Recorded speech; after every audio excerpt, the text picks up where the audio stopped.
నమస్తే, నేను మీ కిషోర్ కుమార్. ఈ వీడియో మీరు మొదటిసారి మన ఛానల్లో చూస్తున్నట్టయితే దయచేసి ఈ ఛానల్ని సబ్స్క్రైబ్ చేయండి. అదేవిధంగా కింద మీకు హైప్ బటన్ కనిపిస్తే దాన్ని ప్రెస్ చేసి మాకు పాయింట్లు ఇవ్వడం కూడా మర్చిపోకండి.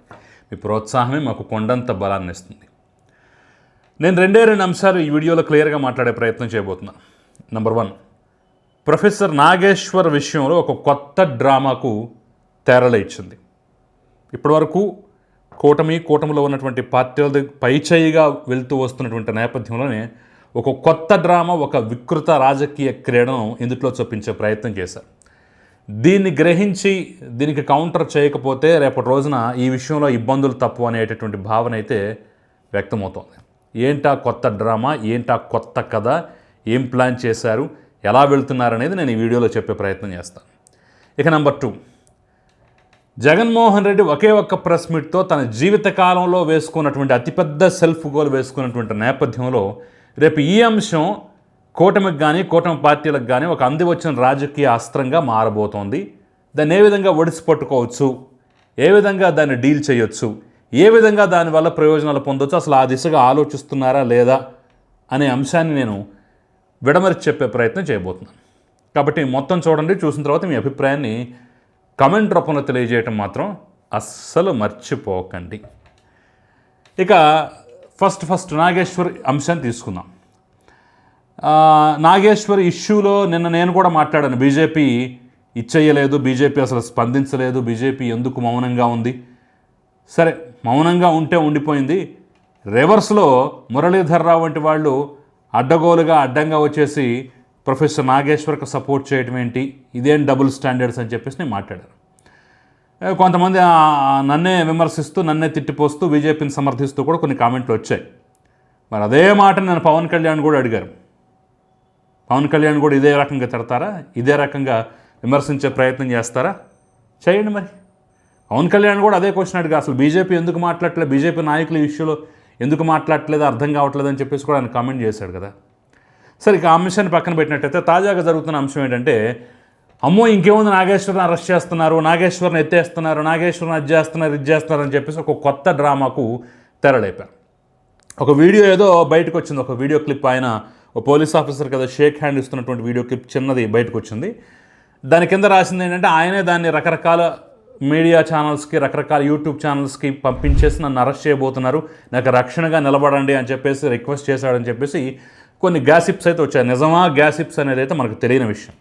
సరే, జరుగుతున్న ప్రచారం గురించి మాట్లాడుకుంటే ఇది ఆల్రెడీ అంతకు ముందే దీని మీద కవిత వంటి వాళ్ళు, హరీష్ రావు వంటి వాళ్ళు, ఇక మిగతా వాళ్ళు, కమ్యూనిస్టు మేధావులు చాలామంది నాగేశ్వరికి అనూహ్యంగా మద్దతిస్తూ ఇంకేముంది మేము ఉంటాం అసలు నీ వెనకాల, మేము ఇది చేస్తాం అది చేస్తాం మేము అని చెప్పేసి కత్తులు తిప్పుతున్నటువంటి పరిస్థితి కనిపిస్తుంది. అంటే ఎందుకు ఈ కొత్త డ్రామా, ఎందుకు ఈ అంశం?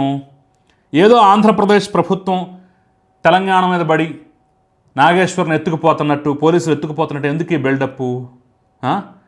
వంగలపూడి అనితే ఆంధ్రప్రదేశ్ హోంమంత్రే చాలా క్లియర్గా స్టేట్మెంట్ ఇచ్చారు. ట్విట్టర్లో కూడా ఆ అంశాన్ని పోస్ట్ చేశారు.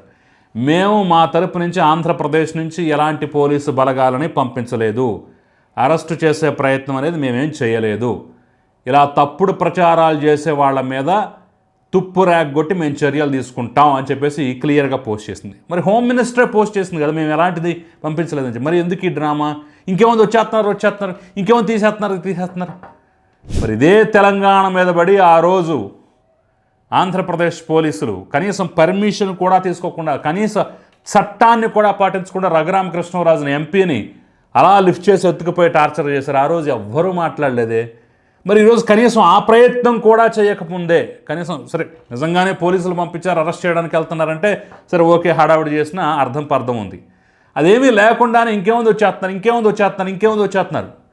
అంటే ఇక్కడ చాలా క్లియర్గా తెలుసుకోవాల్సింది ఏంటంటే, నాగేశ్వర్ అరెస్టు కావాలని ఇక్కడ చాలామంది కోరుకుంటున్నారు. ముఖ్యంగా ఆంధ్ర వ్యతిరేకులు కోరుకుంటున్నారు. ఎందుకంటే దాని ద్వారా మళ్ళీ ఆంధ్ర తెలంగాణ సెంటిమెంట్ రగిలించవచ్చు, ఆంధ్ర మీద పడి ఆడవచ్చు, ఆంధ్ర ప్రభుత్వం మీద పడి ఆడవచ్చు, చంద్రబాబు మీద పడి ఆడవచ్చు, శుభ్రంగా మనకు మైలేజ్ వస్తుంది. దాదాపు 10-15 ఏళ్ళు అవుతున్నా కానీ ఇంకా ఆంధ్ర సెంటిమెంట్ రగిలించి లబ్ధి పొందుదాం, ఓట్లు తెచ్చుకున్నాం అనేటటువంటి బ్యాచ్ ఇంకా బతికే ఉంది. ఇక్కడ వాళ్ళు చేసేటువంటి ప్రయత్నం వాళ్ళ ఆశ, అబ్బా అరెస్ట్ చేస్తే బాగుండు, నాగేశ్వర్ మీద పడితే బాగుండు, నాగేశ్వర్ని ఎత్తుకుపోతే బాగుండు. నిజంగా చేస్తారా లేదా, అక్కడ కేసులు ఆ స్థితిలో ఉన్నాయా లేదా, అసలు ప్రభుత్వం మనసులో అరెస్ట్ చేయాలనే భావన ఉందా లేదనేది అయితే ఎవరికీ తెలియదు. కానీ అరెస్ట్ చేస్తే సెంటిమెంట్ రగిలించవచ్చు, ఆంధ్ర తెలంగాణ విద్వేషాలు లేపొచ్చు, మళ్ళీ మనకేదో లబ్ధి వస్తుంది అనేటటువంటి ఒక దుర్మార్గకరమైనటువంటి ఆలోచనలో కొంతమంది ఆ రకంగా ప్రచారాలు చేస్తున్న మాట అయితే వాస్తవం. నేను చంద్రబాబు ఇల్లు ముట్టడిస్తా, కవిత అంటోంది చంద్రబాబు ఇల్లు ముట్టడిస్తా అని చెప్పేసి. ఎందుకు? నిజంగా చట్ట ప్రకారం ఉంటే చట్ట ప్రకారం ఎదుర్కోవాలి. ఇప్పుడు అరెస్ట్ అనేది చట్ట ప్రకారమైనటువంటి అంశం. మీరు దాన్ని ఎదుర్కోవడానికి ఒకవేళ నాగేశ్వర్ లాంటి వాడు నేను కోర్టుకి వెళ్ళొచ్చు, క్వాష్ చేయించుకోవచ్చు, ఇంకోటి చేయొచ్చు. అసలు నేను కోర్టుకి వెళ్ళను, నేను బెయిల్ తెచ్చుకోను, నేను ముందస్తు బెయిల్కి అప్లై చేయను, నేను జైల్లో కూర్చుంటా, దమ్ముంటే అరెస్ట్ చేయను అని చెప్పేసి ఆయన ఒక పక్క ప్రగల్భాలు పలుకుతూనే, మరో పక్క డీజీపీ సివి ఆనంద్ కూడా నాకు రక్షణ కల్పించండి అని చెప్పేసి ఒక విజ్ఞప్తి చేసినట్టుగైతే వార్తలు కనిపిస్తున్నాయి. అంటే అన్ని రకాలుగా డ్రామా, ఓ పక్క ఆ మాట, ఇంకో పక్క ఈ మాట, ఓ పక్క అది దమ్ముంటే అరెస్ట్ చేయడం, ఓ పక్క ఇంకో పక్క అరెస్ట్ చేస్తే సెంటిమెంట్ రగిలించడానికి ప్రయత్నాలు. ఇదంతా ప్రస్తుతం జరుగుతున్నటువంటి వికృత క్రీడ. దీన్ని గమనించి జాగ్రత్తగా అడుగు, నేను అరెస్టు చేస్తారా చెయ్యాలా వద్దా అనేది ప్రభుత్వం ఇష్టం, ప్రభుత్వం మనసులో ఉన్నటువంటి మాట. నేను దాని గురించి నేనేం కామెంట్ చేయను. మీరు ఏం చేసినా ఎలా చేసినా సరే పద్ధతి ప్రకారం చట్ట ప్రకారం చేయండి, ఆలోచించి చేయండి. ఈ కాన్సిక్వెన్స్ అన్నిటినీ ముందుగానే ఆలోచించి జాగ్రత్తగా అడుగులు వేయండి. మళ్ళీ సెంటిమెంట్ రగిలిచ్చి రెండు రాష్ట్రాల మధ్య నిప్పు పెట్టడానికి ప్రయత్నిస్తున్నటువంటి బ్యాచ్ వాళ్ళ చేతికి అస్త్రం దొరకకుండా మీరేం చేసినా సరే చేయండి. ఇప్పుడు నాగేశ్వర్ని అర్జెంటుగా అరెస్ట్ చేయమని చెప్పేసి అయితే ఎవరు కోరుకోవట్ల. ఆంధ్రప్రదేశ్ పౌర సమాజం కూడా ఆ స్థాయి అవసరమా, ప్రచారం అవసరమా, అతను అరెస్ట్ చేసి లోపల పెట్టి ఏం చేయాలి మీరు? అవసరం లేదు. అతను ఆల్రెడీ ఎక్స్పోజ్ అయిపోయాడు, చాలు, ఇక ఇంతకు మించి చేయాల్సినటువంటి అవసరం ఏమీ లేదని చెప్పేసి కూడా అంటున్నారు. సో అన్ని రకాలుగా ఆలోచించండి. ఇక నంబర్ 2, ఆంధ్రప్రదేశ్ ప్రతిపక్ష నేత జగన్మోహన్ రెడ్డి తన జీవితంలోనే అతిపెద్ద సెల్ఫ్ గోల్ వేసుకున్నటువంటి పరిస్థితి. ఏ ముహూర్తాన ప్రెస్ మీట్ పెట్టాడో అంతే. ఏ ముహూర్తాన తాము బాధితులం, మీరే నర్రోప రాక్షసులు, మీరే హత్యా రాజకీయాలు అని చెప్పేసి ఒక మాట వాడాడో ఇక అంతే. అప్పటి నుంచి జగన్మోహన్ రెడ్డి చరిత్ర, జగన్మోహన్ రెడ్డి తాత చరిత్ర, జగన్మోహన్ రెడ్డి తండ్రి చరిత్ర, వాళ్ళ కుటుంబం చరిత్ర, వాళ్ళ ద్వారా బాధింపబడ్డ వాళ్ళ చరిత్ర, వాళ్ళ ద్వారా బాధితులైన వాళ్ళ చరిత్ర మొత్తాన్ని బయటకు తీసి రోజుకొకళ్ళు వచ్చి కొత్త అంశాలు, కొత్త చరిత్రలో బయటపడుతున్నారు. ఆ రోజు సాయంత్రమే పేర్ల పార్థసారథి రెడ్డి వచ్చి అసలు మీ చరిత్ర ఏంటో నేను చెప్తామేనండి, నేను బాధితుడిని, మీ తాత చేతిలో 26 కత్తిపోట్లు నన్ను పొడిచి నేను చచ్చిపోయానని చెప్పేసి వదిలేసి వెళ్ళిపోయాడు, నా భార్య మాంగళ్యం గట్టిది బతికి బయటపడ్డాను, ఆ క్రమంలోనే నా అనుచరులు రాజారెడ్డిని చంపేశారు, మీరు ఎంత దుర్మార్గులు, ఎంత రక్తం తాగే రాక్షసులు, ఎంతమందిని పొట్టన పెట్టుకున్నారు ఏంటో అని చెప్పేసి క్లియర్గా చరిత్ర మొత్తం విప్పి చెప్పాడు. ఇక అక్కడి నుంచి మొదలుపెట్టి ప్రతి ఒక్కళ్ళు పాత చరిత్రలు కూడా బీటెక్ రవి వంటి వాళ్ళు, రామరెడ్డి భూమిరెడ్డి రామ్ గోపాల్ రెడ్డి వంటి వాళ్ళు, నిన్న మినిస్టర్ రాంప్రసాద్ రెడ్డి వంటి వాళ్ళు బోలెడు మంది చరిత్రను తవ్వి తీసి మరీ ఇస్తున్నారు. అసలు ఈ తరానికి జెన్జీ కిడ్స్కి తెలియనటువంటి రాజశేఖర రెడ్డి చరిత్ర, వాళ్ళ కుటుంబ చరిత్ర, వాళ్ళు ఏ రకంగా చేశారు, ఆ రోజుల్లోనే ఇళ్లను డైనమైట్లతో పేల్చటం, దుర్మార్గంగా హత్యలు చేయటం, హత్యా రాజకీయాలను ప్రోత్సహించడం. ఆఖరికి మొన్న నాకు కూడా కొత్తగా తెలిసినటువంటి అంశం, నేను కూడా మీడియా ఛానల్స్లో చూశాను. ఒక గోమాత ఇంటిని అక్కడ కడప జిల్లాలో ఒక వర్గం మీద పడి ధ్వంసం చేసి నాశనం చేస్తుంటే, ఆ ఇంటిని డైనమైట్లతో పేలుస్తుంటే లోపల ఉన్నటువంటి ఒక గోమాతను కాపాడుకునే ప్రయత్నం చేసి విఫలమైనటువంటి ఆ కుటుంబ సభ్యులు ఆ డైనమైట్ల ధాటికి ఆ ఆవు కూడా పూర్తిగా తునాతునకలై శరీరం ముక్కలైపోతే, ఆ రోజు ఆ ఇంట్లో ఉన్నటువంటి వృద్ధ మహిళ కన్నీళ్లు పెట్టుకుని, నా గోమాత చనిపోయినట్టుగానే, శరీరం మొక్కలైనట్టుగానే మీరు, మీ కుటుంబం, నువ్వు, నీ కొడుకులు మొక్కలైపోతారు, మీ శరీరం మొక్కలైపోతుందని చెప్పేసి పెట్టినటువంటి శాపం, ఆ కన్నీటి ఫలితమే ఈరోజు అనుభవిస్తున్నారని చెప్పేసి కూడా ఇలా రకరకాల కథనాలు.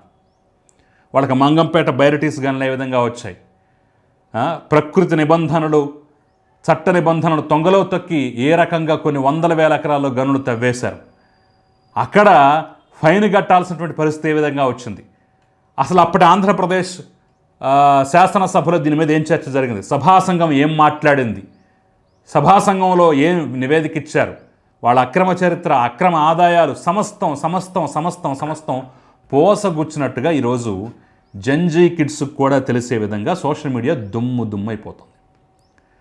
అయితే రేపటి రోజున దీన్ని పక్కదారి పట్టించకుండా ఈ చరిత్రను అందరికీ తెలిసే విధంగా చేసేటటువంటి ప్రయత్నం చేయాలని చెప్పేసి అయితే కొంతమంది అయితే దీన్ని పుస్తకాల రూపంలో తీసుకురావాలని, దీన్ని అవసరమైతే చిన్న చిన్న పుస్తకాలుగా ప్రింట్ చేయించి వీళ్ళ చరిత్ర, ఆఖరికి అవసరమైతే ఈ పాలెగాళ్ల రాజ్యం అని చెప్పేసి ఆ రోజుల్లోనే బాలగోపాల్ వంటి వాళ్ళు పౌర హక్కుల సంఘం వేసినటువంటి పుస్తకాలు ఉన్నాయి, వాటిని మళ్ళీ రీప్రింట్ చేయించానా సరే, లేదంటే వాటిని మళ్ళీ అందరికీ అందుబాటులో తీసుకొచ్చే విధంగా చేయాలి, వీళ్ళ చరిత్ర ప్రపంచానికి తెలియాలి అనేటటువంటి విధంగా అయితే కొన్ని సూచనలు సలహాలు ఇస్తున్నారు.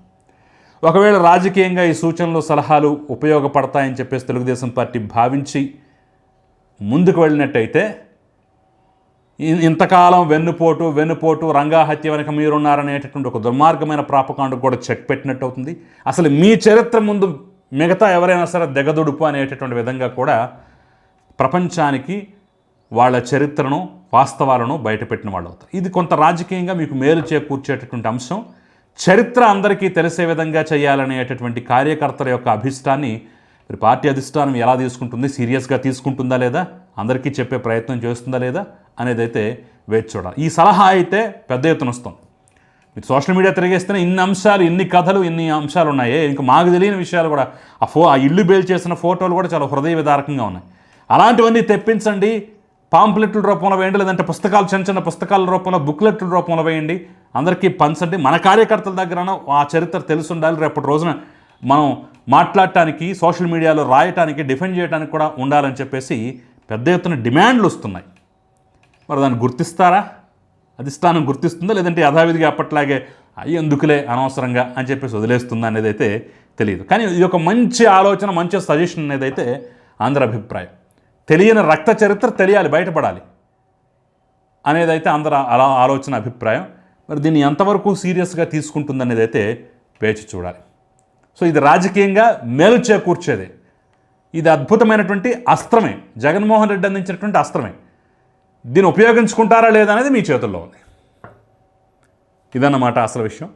మరి ఈ వీడియో మీకు నచ్చినట్టయితే దయచేసి లైక్ చేయండి, 10 మందికి షేర్ చేయండి, మన ఛానల్ని సబ్స్క్రైబ్ చేయడం మాత్రం మర్చిపోకండి. నమస్తే.